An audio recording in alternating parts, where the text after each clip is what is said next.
खृष्टनियाव अनज्लायग्रा आंनि भिडिअखौ नायगिरिफोर गिबिसिनथारावनो सोरगोआव थानाय आफा इसोरखौ आङो बे समाव हाजासे हामबाय होनग्रोबाय आरो जायफ्रा दायो आंनि बे भिडिअखौ नायगासिनो दङ आंनि भिडिअखौ नायगिरि साफ्रामखौबो दिनैनि बे मोनसे गोदान भिडिअआवहाय आङो बरायनानै लाग्रोनाय जाबाय आरो बेल' नङा जायफ्रा दायो आंनि बे भिडिअखौ नायगासिनो दङ आंनि बे भिडिअखौ स्किप खालामा लाजासे जोबजासे नायलांगोन होननानैबो आं मिजिंथिहरदों आरो जायफ्रा जोबजासे नायलांगोन नायखांनायनि उनाव बे भिडिअनिफ्राय माबा मोनसे मिथिनो सोलोंनो हागोन होननानै नायगिरि साफ्रामनिसिमबो आं बे समाव मिजिंथिहरदों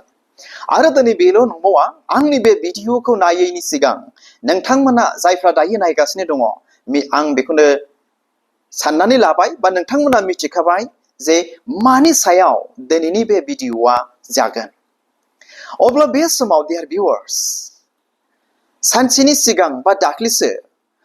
बिश्वजित सार दैमारिनि बाथ्राखौ लानानै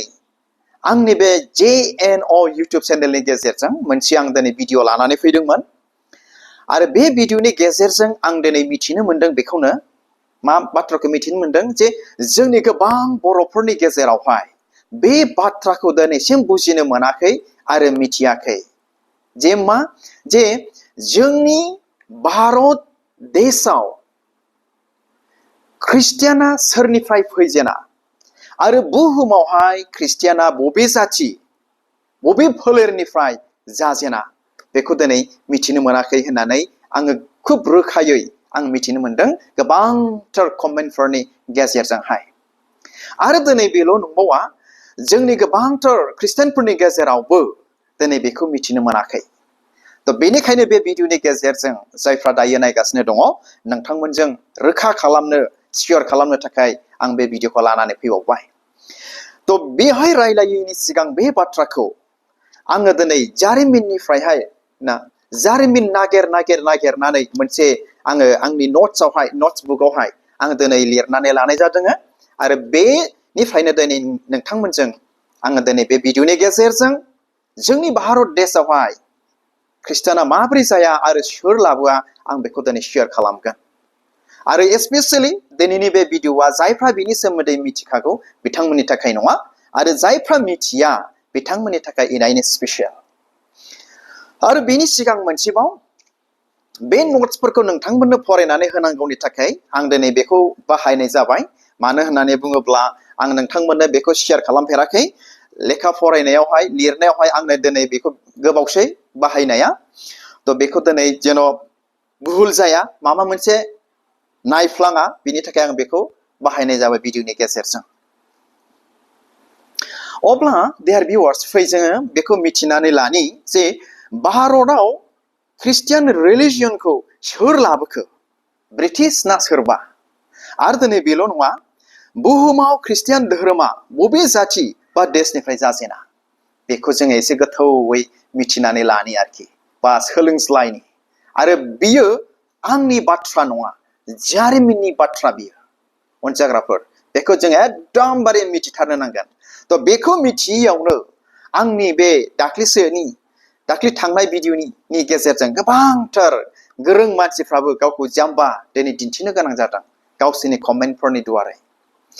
अब्ला बे समावहाय जोङो नाम्बार 1 पइन्टआव जोङो बे समाव मिथिनानै लाग्रोनि बा सावरायग्रोनि थ' बेनो जाहैबाय जे बुहुमाव ख्रिस्टियान धोरोमा बबे जाथि बा देशनिफ्राय जाजेना बेखौ मिथिनानै लानि अब्ला फै आं बे समाव मिथिहोनि जे आं जेखौ नोट्स खालामबाय फरायनानै खोनासंहोनि बुहुमाव ख्रिस्टियान धोरोमा 1st सेन्चुरि एडियावनो जाजेनदोंमोन बबे जायगायाव दानि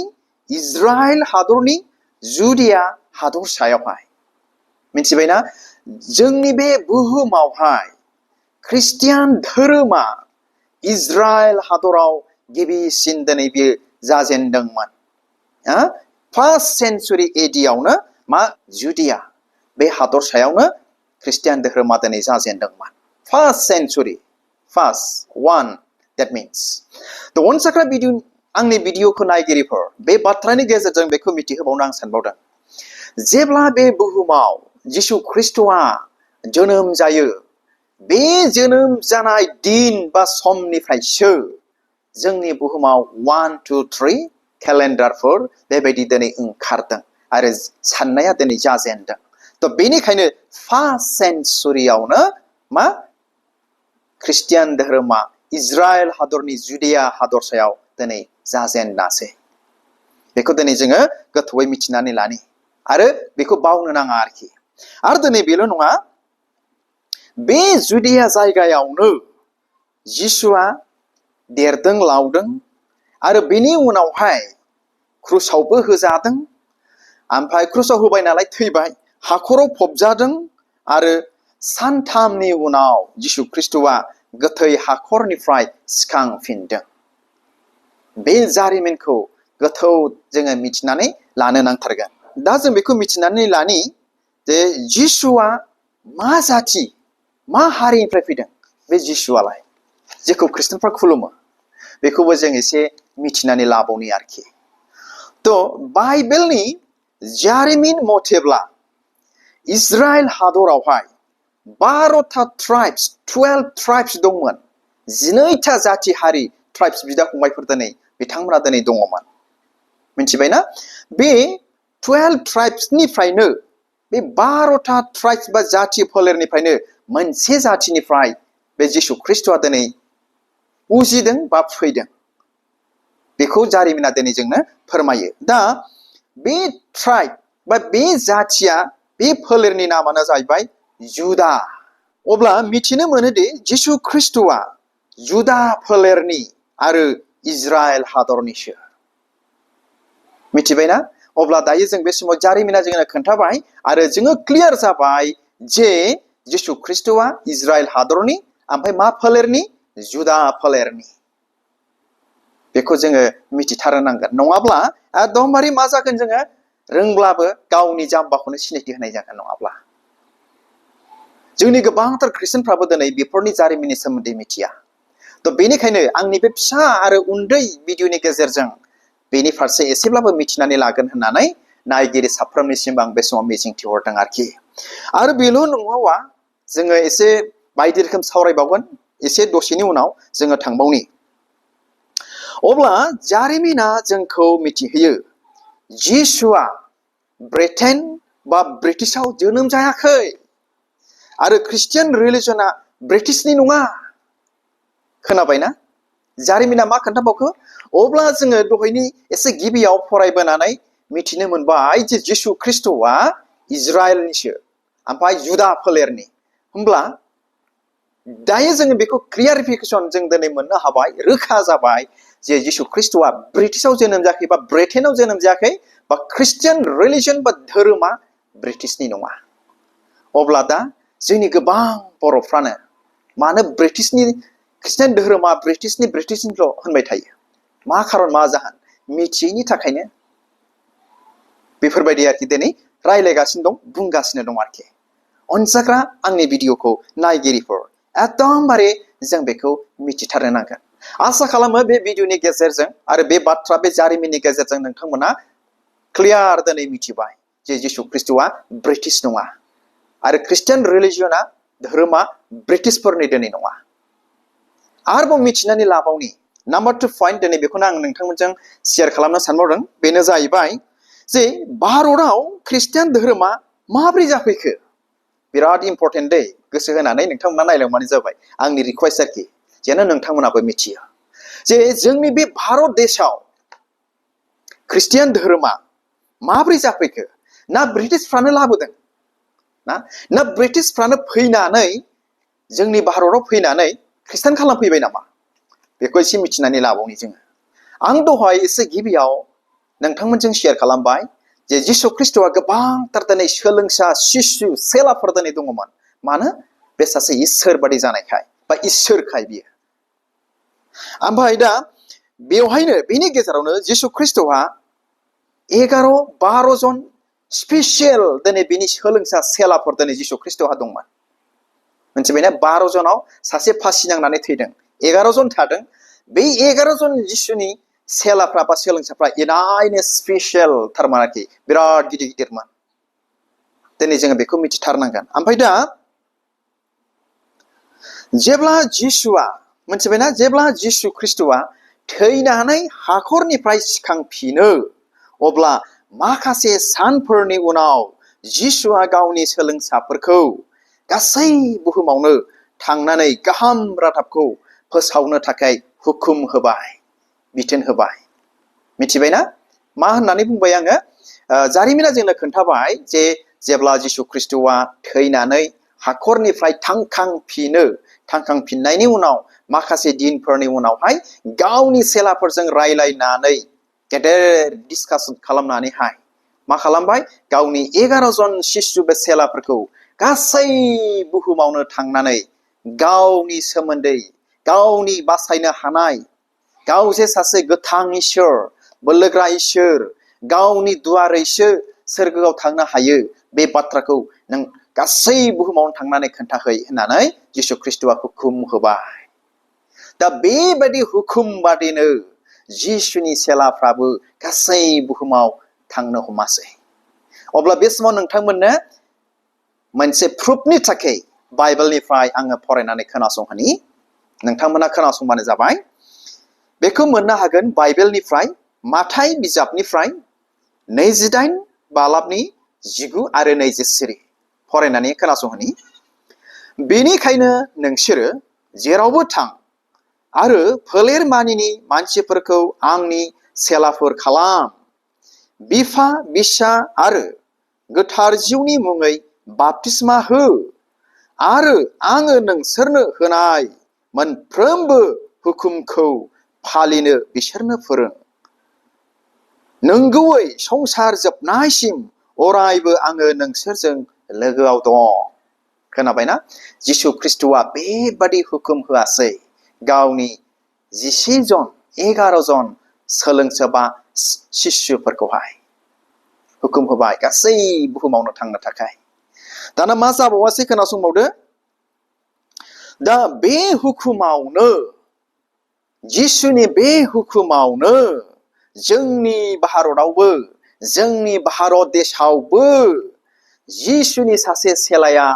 बा जिसु ख्रिस्टनि सासे सोलोंसाया दिनै फैबाय दिनै सफैयासै सागोर बारनानै अनजाग्रा डियार भिउवार्स दा आरो बेनि नामानो जाबाय जे जिसुनि सेलाया जोंनि भारत देशाव फैदोंमोन बे जिसुनि सेलानि नामानो जाहैबाय थमास होननानै जायखौ जोङो नामजादा जेनै जोंनि भारताव मिथिनो मोना आरो बिथांखौ दिनै सेन्ट थमासबो दिनै मिथिनाय जायो जिसुनि सेला थमासआ जोंनि भारत देशाव मा सनाव बियो फैयामोन बेखौ जोङो मिथिनानै लाबावदिनि दा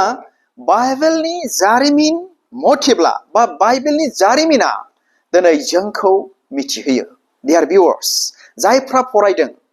बयनोबो मिथिहोयो मा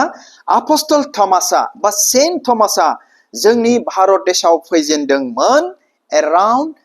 52 AD आवनो 52 AD आवनो 52 मायथाइल' दिनै जाजेनदोंमोन बे समावनो थमासआ जोंनि भारताव फैयासै आरो मिथिबावनि बबे जायगायाव बे फैजेनदोंमोन दानि जोंनि भारत हादरनिनो मोनसे हादरसायाव बेनो जाबाय दानि बबे जायगायाव केरेलायाव अनजाग्राफोर बे जायगाखौहाय मालाबार क'स्ट होननानैबो गोदो बुंनाय जायोमोन नाथाय दा केरेला होननानैसो बयबो मिथिगौ बे केरेलायावनो जिसुनि सेला थमासआ फैजेनासै आरो खोनासंबावदो दा बे केरेला बा मालाबार क'स्टआवनो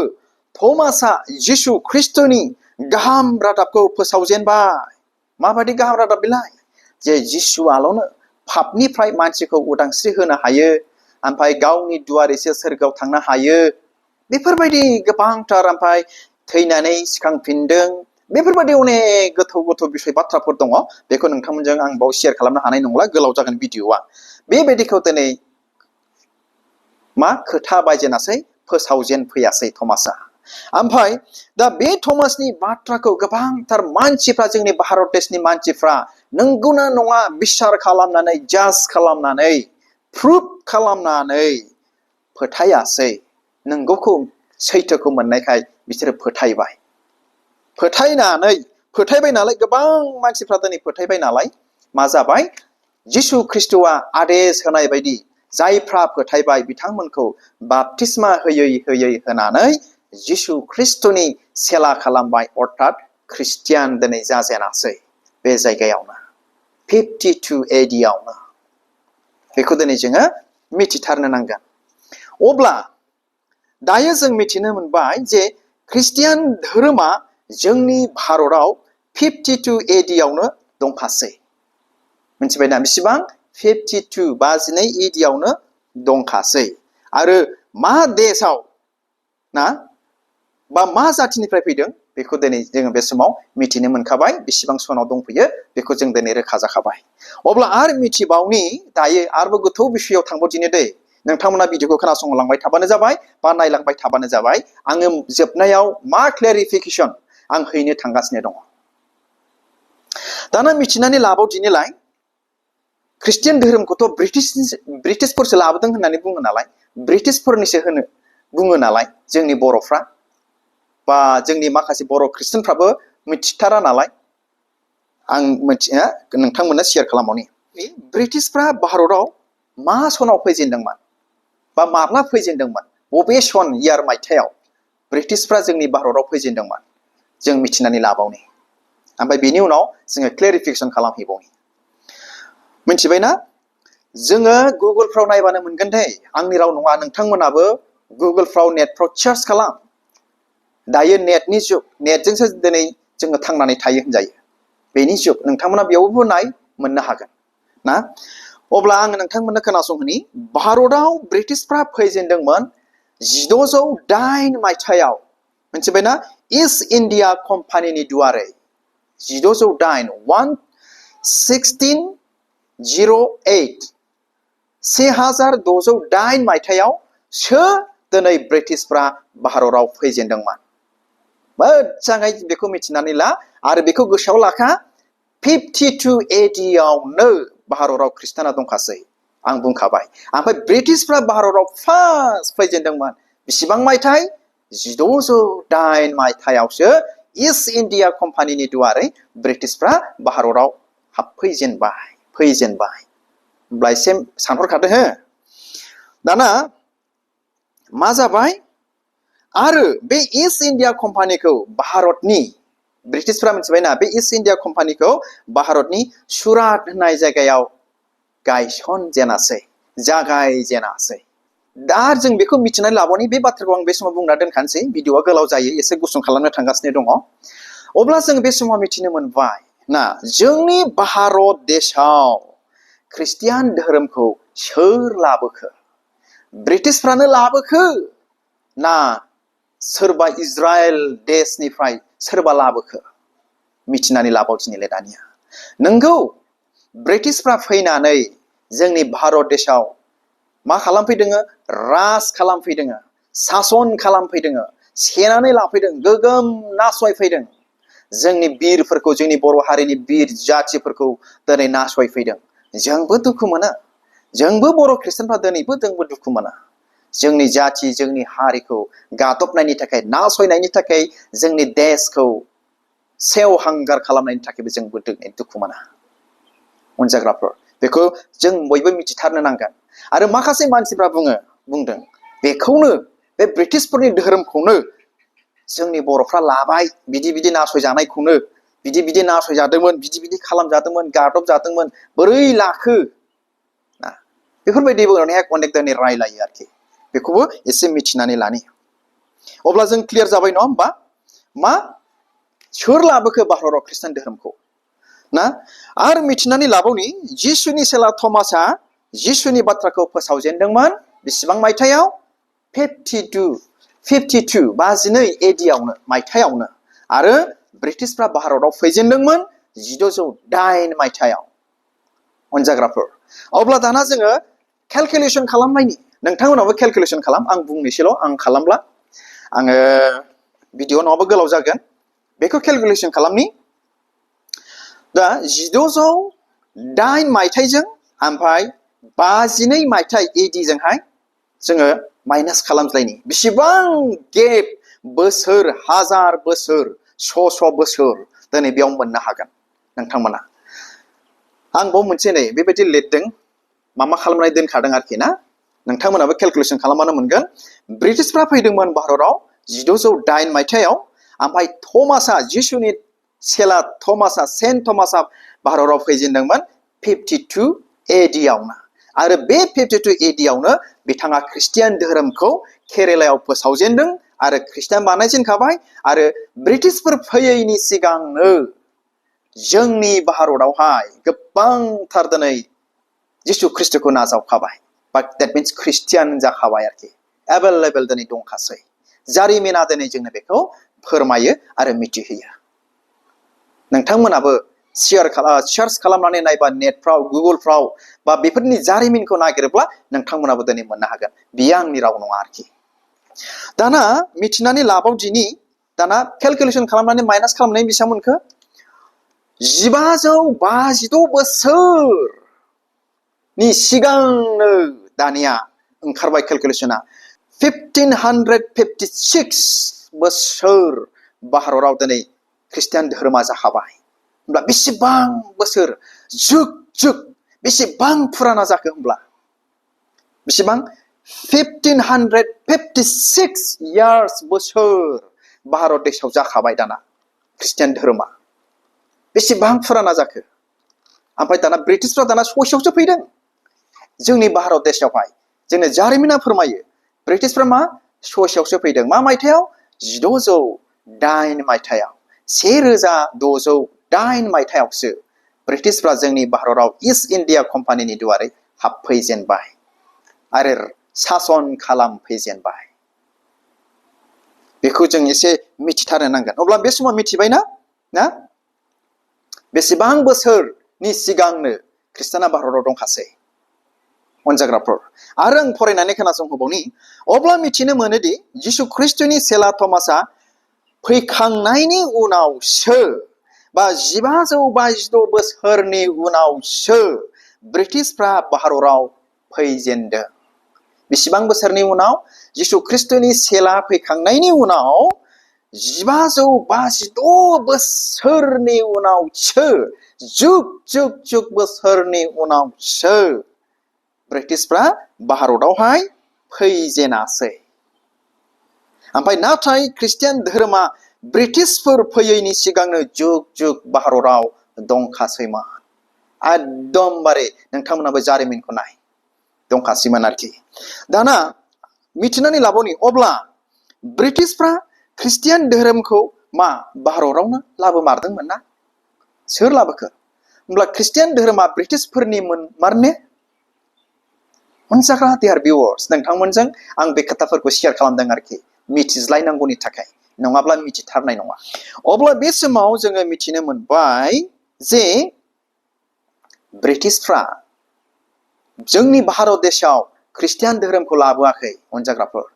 बे ब्रिटिश हादरावबो बिसिनि देशआवबो जिसु ख्रिस्टनि सेला थांदों ब्रिटिशआवबो ब्रिटेनावबो आरो बिथांमोनाबो दिनै ख्रिस्टियान नङामोन ब्रिटिशफ्राबो दिनै ख्रिस्टियान नङामोन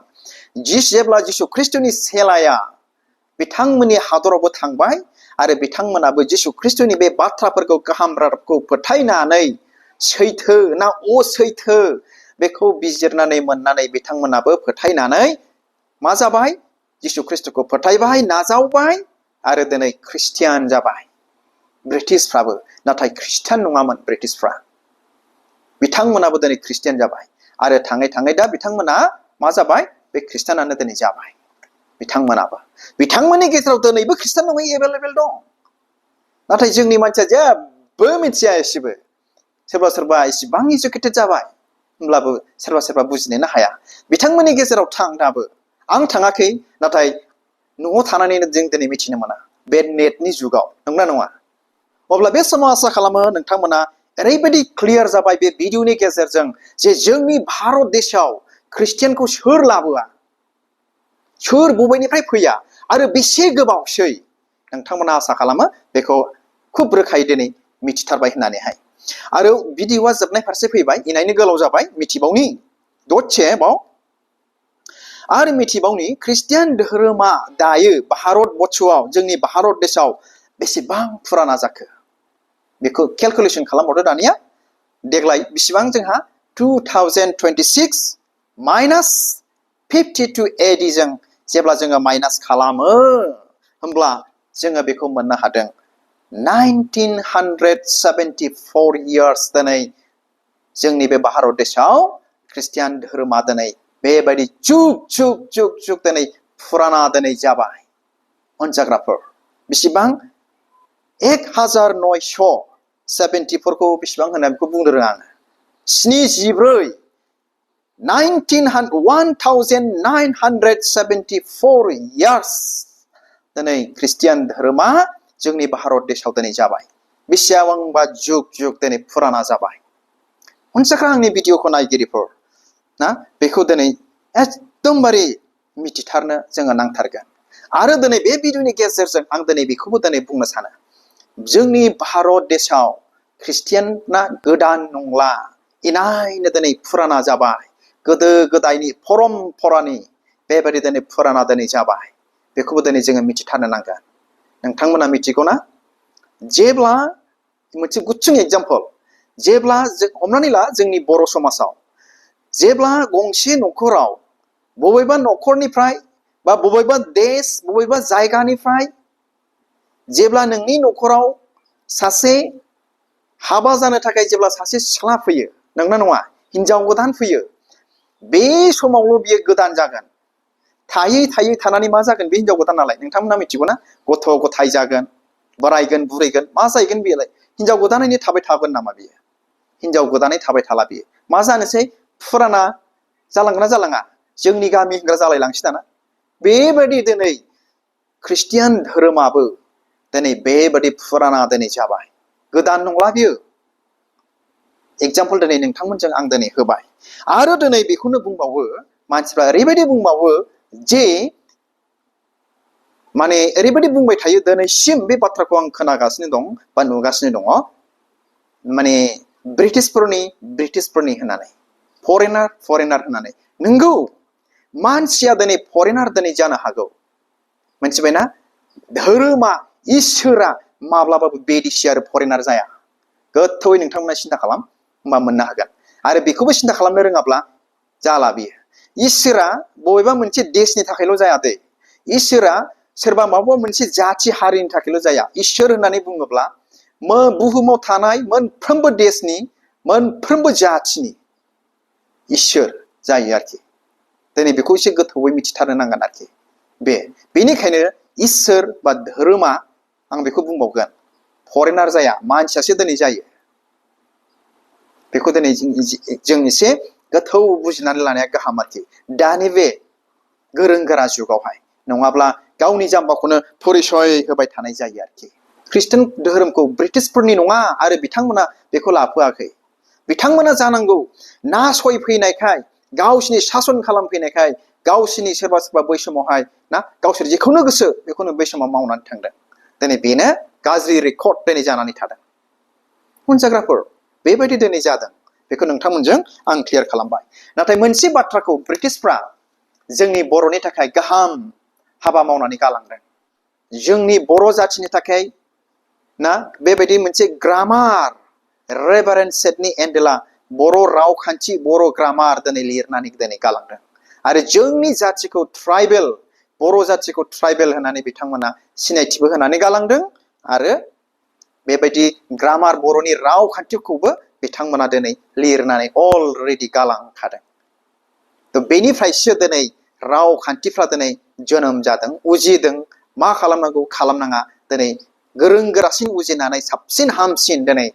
बर' रावफ्रा सोदांजानायाव दिनै फैदों बेखौ जों एकदमबारे जों दिनै मिथिथारनांगोन आरोखि आरो आसा खालामो नोंथांमोना खुब गाहामथारै मिथिबाय आरो जोबनायाव बेखौ आं मोनसे मिथिहोबावनोसै जे जोंनि बर'आ मा सन मा इयारफ्राव बा मा सेन्सुरियाव ख्रिस्टियान जाया बेखौ आङो नोंथांमोननो मिथिहोबावनि एराउन्ड 19 and 20 सेन्सुरियावसो सेन्सुरि माथ' मिथिखायो नंगौना नङा 100 बोसोरजोंसो मोनसे सेन्सुरि जायो बे सेन्सुरियावसो 19 बा 20 सेन्सुरियावसो बर'फ्रा खृष्टान जाजेनासै आरो बेनि उनाव गोबांथार दिनै मा बारायलांबाय जोलैनि जोलै जालांबाय ना बेनि एरलांबाय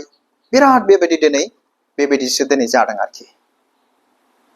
तो हामबायसै अनजाग्रा आंनि भिडिअखौ नायगिरिफोर आंनि बे गोलावथार भिडिअखौ नोंथांमोना नायनानै बुजिबाय मिथिबाय होननानै नायगिरि साफ्रोमनिसिमबो मिजिंथिहरनानै दिनैनि बे गुसुं भिडिअखौ आं बेयावनो दोनबाय आरो इसोरा नायगिरि साफ्रोमखौ बोर होथोंसै आरो उननि समावहाय माबा मोनसे मिथिनांगौ दंब्ला नोंथांमोना कमेन्टनि गेजेरजों आंनो मिथिहोनो हागोन नोंथांमोननि गेजेराव जेन आं भिडिअ लाबोनो हानायफोरबायदि तो हामबायसै गोजोन्थों खुलुमबाय।